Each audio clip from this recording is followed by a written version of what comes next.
اسلام قبول کرنے سے کئی سال پہلے حضرت عمر بن خطاب رضی اللہ تعالیٰ عنہ ایک دفعہ تجارتی قافلے کے ساتھ مال لے کر مکہ سے شام گئے۔ قافلے میں قریش کے کئی اور بڑے سردار بھی شامل تھے۔ یہ قافلہ شام کے سب سے بڑے شہر دمشق گیا اور وہاں اپنا مال بیچ کر مکہ واپس روانہ ہوا۔ تھوڑا سا فاصلہ طے کرنے پر حضرت عمر کو یاد آیا کہ ان کی ایک رشتہ دار خاتون نے انہیں کچھ سونا دیا تھا کہ اسے بیچ کر اس کے لیے کچھ کپڑے وغیرہ لیتے آئیں۔ انہوں نے اپنے قافلے کے ساتھیوں سے کہا کہ فلاں عورت کا کام کرنے واپس دمشق جا رہا ہوں، کوشش کروں گا کہ یہ کام کر کے جلدی واپس آ جاؤں۔ حضرت عمر دمشق واپس گئے تو بازار بند ہو چکے تھے۔ مجبوراً وہ ایک مسافر خانے میں ٹھہرے اور سو گئے۔ تھوڑی دیر کے بعد اللہ کا ایک بندہ مسافر خانے میں آیا۔ اس نے حضرت عمر کو جگایا اور اپنے ساتھ اپنے گھر لے آیا۔ یہ بات واضح نہیں تھی کہ وہ شخص حضرت عمر کو پہلے سے جانتا تھا یا ان کے والد خطاب سے ان کی واقفیت تھی۔ انہوں نے حضرت عمر کی بڑی خاطر و مدارت کی۔ کھانا کھا کر تو وہ سو گئے اور ان کا میزبان رات بھر عبادت کرتا رہا۔ صبح کو حضرت عمر بیدار ہوئے تو ان کے میزبان نے کہا کہ اکیلے بازار مت جانا، بازار میں لٹیرے اکثر مسافروں کو لوٹتے رہتے ہیں، میرے ساتھ چلنا۔ یہ کہہ کر وہ سو گیا کیونکہ رات بھر جاگ رہا تھا۔ حضرت عمر نے اسے جگانا مناسب نہیں سمجھا اور اکیلے ہی بازار چلے گئے۔ ابھی بازار کھلا بھی نہیں تھا، وہ بازار کھلنے کا انتظار کرنے لگے۔ کچھ دیر کے بعد ایک عیسائی پادری اپنے نوکروں کے ساتھ آیا اور حضرت عمر کی طرف اشارہ کر کے اپنے نوکروں کو حکم دیا کہ اس شخص کو پکڑ لو، یہ گرجے کا کام بہت اچھی طرح سے کر لے گا۔ اس زمانے میں حضرت عمر بڑے تنومند پہلوان تھے۔ پادری کے نوکروں نے اس کو پکڑ لیا اور ایک پرانے گرجے میں لے گئے۔ پادری نے اس کو ایک ہتھوڑا دیا اور اس کو گرجے کی ایک دیوار توڑنے پر لگا دیا۔ ایسا معلوم ہوتا تھا کہ وہ اس جگہ پر ایک نیا گرجا بنوانا چاہتا تھا۔ حضرت عمر دن بھر کام کرتے رہے۔ کہیں شام کو جا کر چھٹی ملی، وہ تھکے ہارے واپس مسافر خانے میں آ کر بیٹھ گئے۔ پہلے ہی دن والا نیک آدمی پھر آیا اور اس نے پوچھا کہ آپ کدھر چلے گئے تھے؟ حضرت عمر نے اسے سارا قصہ بتا دیا۔ وہ شخص آج بھی ان کو اپنے گھر لے گیا اور ان کی بڑی خاطر و مدارت کی اور انہیں تاکید کی کہ کل بازار جاتے وقت مجھے ساتھ لے جانا۔ اس کے بعد وہ عبادت میں مشغول ہو گیا اور حضرت عمر سو گئے۔ دوسرے دن حضرت عمر بیدار ہوئے تو اپنے نیک میزبان کو سوتے پایا۔ انہوں نے اب کی بار بھی اس کو جگانا مناسب نہیں سمجھا اور اکیلے ہی بازار چلے گئے۔ اتفاق سے پھر وہی پادری اپنے نوکروں کے ساتھ آیا اور حضرت عمر کو پکڑ کر ساتھ لے گیا۔ ان کو غصہ تو بہت آیا، لیکن کیا کرتے، غیر ملک میں وہ اکیلے تھے اور کوئی ہتھیار بھی پاس نہیں تھا۔ دوسری طرف پادری کے ساتھ 7-8 نوکر تھے اور وہ سب ہتھیار بند تھے۔ پہلے دن کی طرح ہی حضرت عمر ہتھوڑے کے ساتھ گرجے کی دیوار توڑتے رہے۔ جب دھوپ تیز ہوئی تو پادری اور اس کے نوکر انہیں کام میں مشغول دیکھ کر چلے گئے اور حضرت عمر دیوار کے سائے میں دم لینے کے لیے بیٹھ گئے۔ اتنے میں وہ پادری گھوڑے پر سوار چپکے سے آیا اور حضرت عمر کے سر پہ ضرب لگائی اور کہا کہ ہم سب گھر گئے تو نے کام ہی چھوڑ دیا۔ اب حضرت عمر کو صبر کی تاب نہ رہی۔ انہوں نے ادھر ادھر نظر دوڑائی، ہر طرف سناٹا تھا۔ انہوں نے پادری کو گھوڑے سے کھینچ کر نیچے کر لیا اور اس کے سر پر ہتھوڑے مارنا شروع کر دیے۔ وہ بہت چیخا چلایا لیکن اس کی مدد کے لیے کوئی نہیں پہنچا۔ حضرت عمر نے ٹوٹی ہوئی دیوار کا ایک بھاری ٹکڑا اٹھا کر اس کے سر پہ دے مارا۔ وہ پہلے ہی زخمی تھا، اب اس نے دم دے دیا۔ اس کو مرتے دیکھ کر حضرت عمر تیزی سے بھاگ کھڑے ہوئے اور جس راستے سے دمشق آئے تھے وہ راستہ چھوڑ کر ایک دوسرے راستے پر چل پڑے۔ شہر سے کافی دور انہیں ایک خچر پر سوار رومی ملا جو روم سے تعلق رکھتا تھا۔ وہ ان کے ساتھ چلنے لگا۔ وہ کچھ باتیں کرنے لگا لیکن نہ حضرت عمر ان کی زبان سمجھتے تھے اور نہ وہ ان کی زبان سمجھتا تھا۔ اس نے یکایک اپنی تلوار پر ہاتھ ڈالا۔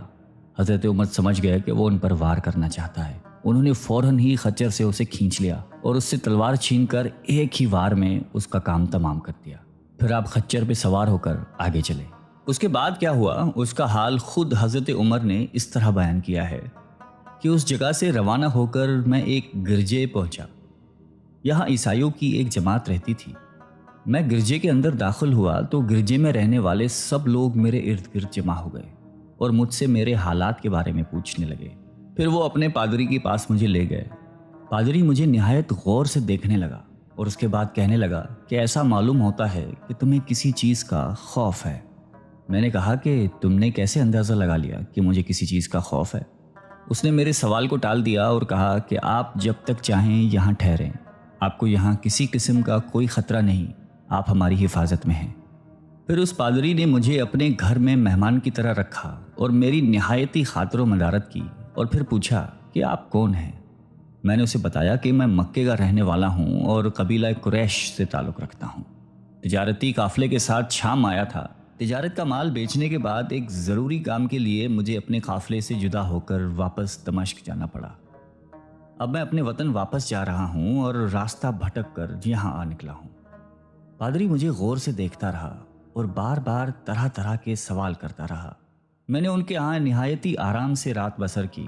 صبح کو آپ نے پوچھا کہ آپ کا ارادہ یہاں ٹھہرنے کا ہے یا آگے جانے کا؟ میں نے کہا کہ اب میں آپ سے رخصت ہونا چاہوں گا۔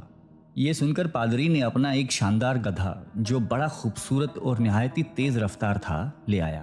اس گدھے کی پیٹھ پر کھانے کی مزیدار چیزیں اور قیمتی تحفے بھرے ہوئے تھے، اور پھر کہنے لگا کہ آپ اس گدھے پر سوار ہو جائیں اور چل پڑیں۔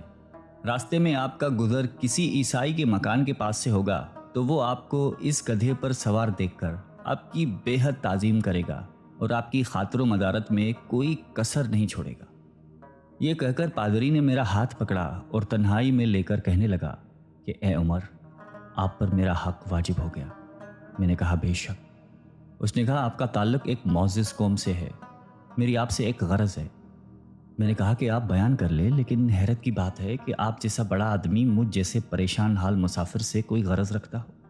اس نے بڑے یقین بھرے لہجے میں کہا کہ سنیں، میں ایک ایسا آدمی ہوں جس سے اللہ نے آسمانی کتابوں کا علم عطا کیا ہے۔ میں نے آپ کی ذات میں بہت سی ایسی نشانیاں دیکھی ہیں جو یہ ظاہر کرتی ہیں کہ جب ایک مقررہ مدت پوری ہو جائے گی تو حالات میں زبردست تبدیلی آئے گی۔ اس وقت آپ ہمارے ملک کے حاکم بن جائیں گے اور یہاں کے سب شہروں میں آپ ہی کا حکم چلے گا۔ اس کے بعد پادری نے اپنی جیب سے دوات، قلم اور کاغذ نکال کر کہا کہ میری غرض یہ ہے کہ آپ اس کاغذ پر لکھ دیں کہ اس گرجے اور اس کی جائیداد پر کسی قسم کا کوئی موصول لاگو نہیں کیا جائے گا۔ میں نے حیران ہو کر پادری سے کہا کہ آپ مجھ سے مذاق تو نہیں کر رہے؟ اس نے کہا کہ قسم ہے اس ذات کی جس نے عیسیٰ علیہ السلام پر انجیل نازل فرمائی، میں جو کچھ کہہ رہا ہوں وہ بالکل سچ ہے۔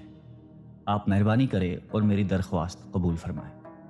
میں نے پادری کی باتوں کو اس کا وہم سمجھا اور جیسے اس نے کہا میں نے اسی طرح کاغذ پہ اسے لکھ کر دے دیا۔ اس کے بعد گدھے پر سوار ہو کر چل پڑا۔ راستے میں مجھے کئی جگہ پر عیسائیوں کی جماعتیں ملی۔ انہوں نے مجھے ایک پادری کے گدھے پر سوار دیکھ کر میری بڑی خاطر و مدارت کی۔